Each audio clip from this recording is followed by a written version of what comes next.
Hey guys, so last time I showed you this flow, we completed the assemblers now and in end of episode 5 I said that I would make this as a flow for manufacturers. As you can see, we completed the entire floor of assemblers and the plan was to have the above flow with manufacturers or assemblers with which would make computers and other equipment. But I thought about it and then I decided that I need power, and also I built up my factory of silica and crystal quartz that's there, that's going to be making there instead of the earlier arrangement.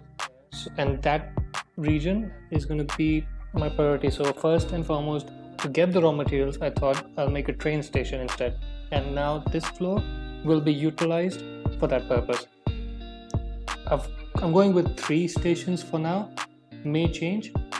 I already have a small station that connects to my aluminum plant all the way back there. Now I'll decide later if I will have that small train network independent on its own or not. I still have to connect this train station all the way to my oil plant, which I'll build in the near future. And now that I realize I will need rubber and plastic, and a lot of it, first to make manufacturers, they cost 50 plastic, and then I'm going to be using some alternate recipes for rubber. Now to add a 4th station, there is space, but then will there be a need? I do not know yet.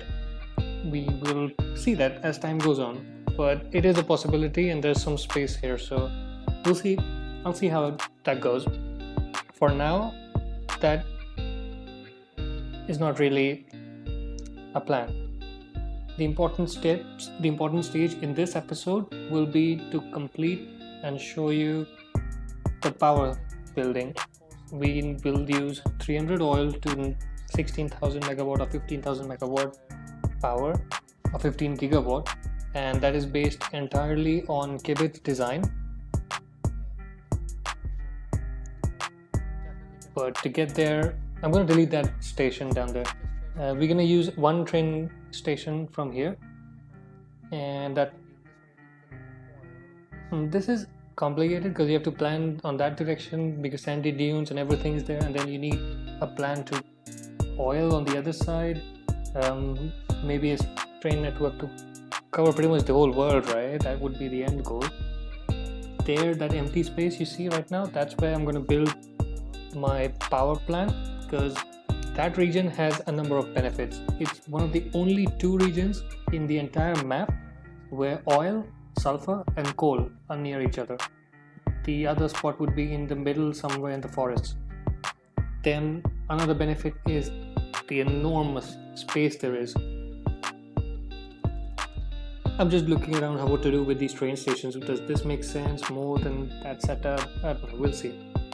Now the power project, once to give an overview of what I'm going to do now, I'm going to build 1 train line from one of these stations that's going to go all the way to the power plant, or where I'm going to set up power plant, because I will need to carry a lot of materials, and better to take the train and all the stuff in a train. And on the other hand, the second benefit rather of taking a train there would be to have a good supply of power, because train network is one of the best ways to carry power from one place to the other without having to go through with tens of poles and work cables and wires. So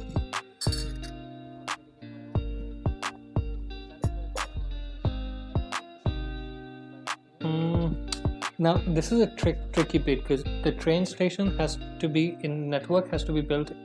The train network has to be built in a way that it does not cause problems with the storage, because the materials will be stored probably at the empty space here in the middle, and belt work has to be done. There will probably be rail lines, so they don't have to be disturbed. A lot of planning will have to go there. I guess we can leave that for future Fireball when I could have a couple of storage boxes here, or maybe 1 floor above. It's a lot of difficult questions, a lot of things. I will decide that, probably take a cut here and go and move forward as I build the train network. That's going to be the next line. Lay the rails all the way to past my silicon and raw quartz factory and then go to the power station.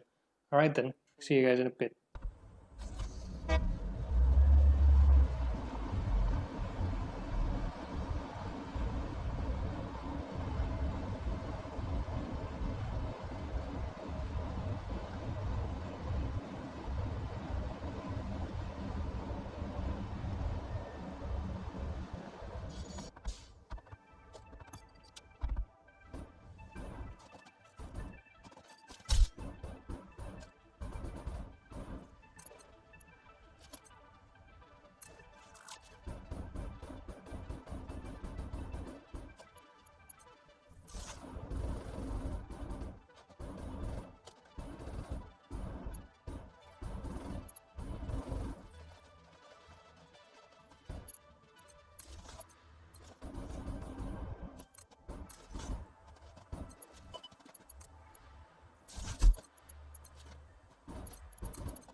Right, so I showed you guys earlier how I was starting to build the power factory, well, 300 or rather 240 fuel that's coming through this pipe into this whole stuff here. What I've built is just the same as kibitz. This is the total oil that will be going to convert and produce for me 16,000, roughly 15,000-ish power using 1100, oh sorry, 110 fuel generators. That's the plan. Uses, I don't know if I should actually go through the entire build. It's best to just look at kibitz. Requires 40 or yeah 40 ish 40 refineries at least, and then another 26, 28 into 2. Yeah, it's about 66, 68 refineries, and then you use 16 assemblers for the coal and sulfur recipe. And then what you're seeing right now is the plastic empty containers. I had to set up a separate, because I don't have plastic here itself. I had to get plastic all the way from my previous oil build. And this side is actually amazing because if you see, you will find sulfur just on top of that mountain in front of you, and somewhere there. And what you can see is a mine that's on a Catrium node, and just below it there are two sulfur nodes, and on top of the mountain was the third one. Then the next thing you need is copper, which is right on the ground to the left. This is the floor where I think I'll have the assemblers. 16 assemblers will be producing just right 400 compacted coal that I will need for this setup, and that's it. Right, so I've completed the whole refinery setup. I've got the entire 66 refineries, the 40 to get to the fuel, and then the 28 with two of them underclocked at 75% for converting to turbo fuel. I've also got the sulfur, I've got the coal, and here as you can see 16 assemblers that are making compacted coal using, well, it's 400 compacted coal using 400 sulfur and 400 coal. 400 coal, sorry. Now, with these, the entire build in two layers, I think I can double it if I wanted to. We just go above it. There's still there's two impure nodes, and I can get enough oil for that as well, because we need 240 only, right? With this, we're making sufficient fuel to feed 300 pipes, or you could say 600 fuel per minute that are going into these containers. So about 600 total fuel being produced, and 300 pipe each is going to fuel 14 refineries that will give me turbo fuel. I've already Now about the power, I've got 2000 megawatt capacity right now, of which 800 comes from the geysers and 1200 comes from the coal plant that I've set up at my base. I'm just looking at if I'm going to trip. I mean, if you think about it, I should, but not all machines are running since I did this all in stages, and there's a huge backlog of fuel, fuel, sulfur, and everything. There's a good chance I won't be tripping. And another benefit of doing it in stages is just to ensure that there is no trip.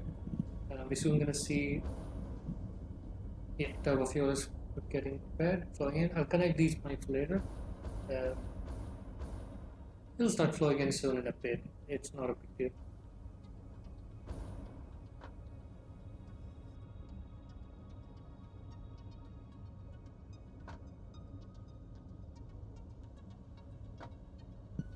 This box is full.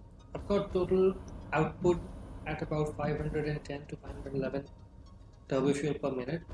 Since everything's backed up, I doubt there's going to be ever a problem with this.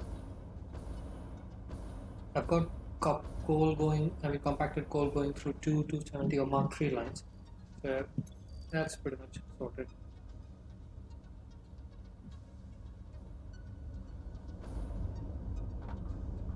Yeah, 1400, 46. Yeah, I shouldn't trip at all. We're still going to get power. I'm going to make 40 fuel generators as a start, and then try to get at least 55 on this floor, and then another 55 on the floor above. I'm going to have one of these two lines feed 55 fuel generators each. So far, that's good. Now, benefits of this map is that the oil here is just one normal and 3 impure nodes. So this oil isn't significant to get something else out of it done. There's more oil towards northeast of this position, and well, that oil can be used for other things, plastic, rubber, or even more fuel, whatever. Here there's just this much oil, and there's enough of water resources. There's huge space. As you can see, everything pretty much can be done on just one single layer if someone wishes for it. With this setup, I mean, it took like 12-15 hours, but we're going good. Once it's done, it will feed itself off, and it's pretty sustainable. Even though you could say I'm consuming like 1500 power just to sustain fuel, but then the overall or the net power gain is still going to be like 14,000 megawatt. So it's a huge project, but it's well worth it. Especially, I don't want to call it mid game because this is basically tier 6.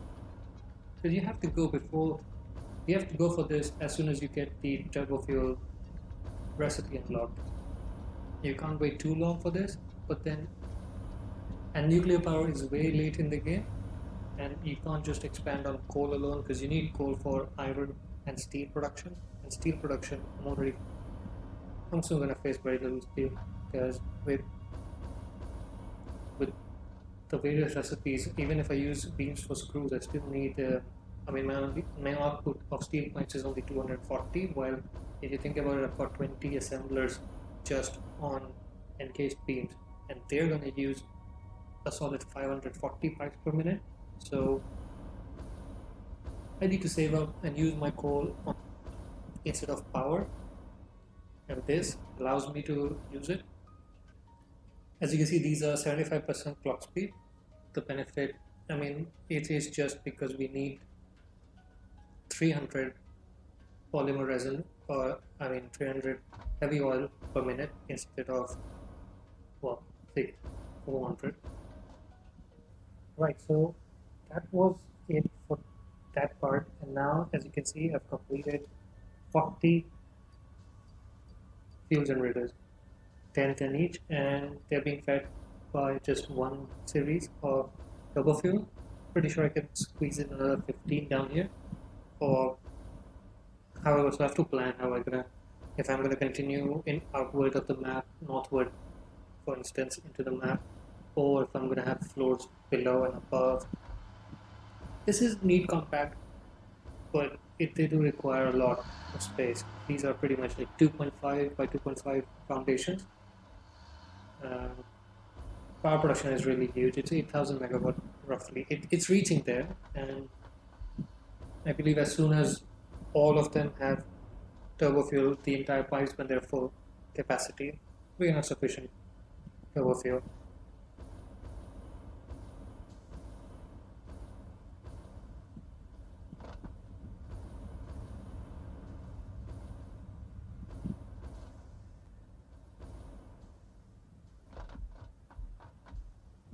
I'm going to show you how it looks from upstairs. Right, so here's the view from the top, and yeah, that's a lot of work, but it's worth it. Once I complete the train station here, I probably have a line that goes beyond and into the sandy dunes area. That's where most of the resources are, but that's for future. For now, at this juncture, I'll add 15 more, and then, or maybe I'll go for another floor with 40 more. I don't know. The maximum I can supply with fuel for now is 110, right? 111 to be exact, but 110 is sufficient for me, for my needs, at least for now. And then when we have to expand, we'll get more fuel and more oil and double the entire thing up. Right, so just to quick update, I'm going to build a second floor, and that's where I'm going to have the other turbo fuel supply and the next stage of power fuels. 40 downstairs, and there's going to be at least 40 more ups on this floor. So completed the fuel generator as much as I could. About 100 of them have been set up, and just had to get some materials from the base. And with this, I should have 110 fuel generators set up and running, and Since I already have 2000 megawatt power being generated, I think I'm going to touch at least 17,000, maybe even more, but let's see. I've got 55 on one floor. That's the first floor, or the ground floor, however you want to call it. And then the first floor, the one above, is where I've got another, well, so far only 45. But then I'm going to have 46, and I'm going to have 10 more, and then I'm going to just complete this whole thing. Right.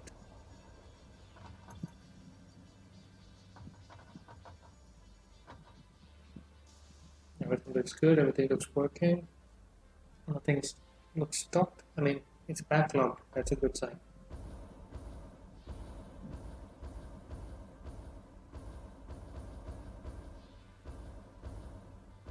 I would really like to expand to sandy dunes from here, but let's see. First, the next big project after this step would be, well, to get rid of the. Oh yeah, you can see the sulfur, right? I had to climb the mountain.